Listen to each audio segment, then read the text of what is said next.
કેરીના રસિકો માટે સારા સમાચાર આવ્યા છે। જૂનાગઢ માર્કેટિંગ યાર્ડમાં તાલાલા પંથકની 200 થી 300 બોક્સ કેસર કેરીની આવક થઈ છે। હરાજીમાં 10 કિલો કેરીના બોક્સનો ભાવ 1000 થી 1500 રૂપિયા સુધીનો બોલાયો હતો। 10 દિવસ બાદ વધારે કેરીની આવક થશે, પરંતુ ગત વર્ષની સરખામણીએ કેસર કેરીની આવક આ વર્ષે ઓછી રહેવાની સંભાવના છે, કેમ કે વાતાવરણમાં બદલાવને લીધે આ વર્ષે કેરીના પાકને નુકસાન થવાનો દાવો કરાયો છે। જો કેરીની આવક ઘટશે તો આ વર્ષે કેરીના ભાવ પણ આસમાને પહોંચશે અને કેરીનો સ્વાદ માણવો મોંઘો પડશે।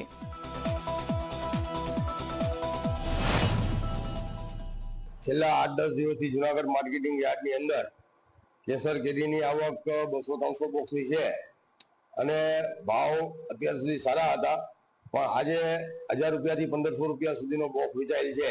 વાતાવરણ અને ગ્લોબલ વોર્મિંગના કારણે કેસર કેરીના પાકને જબરદસ્ત નુકસાન થયેલ છે, એટલે આ વખતે કેસર કેરીની આવક બજારમાં ખૂબ જ ઓછી રહેશે અને બજાર ભાવ પણ જળવાઈ રહેશે।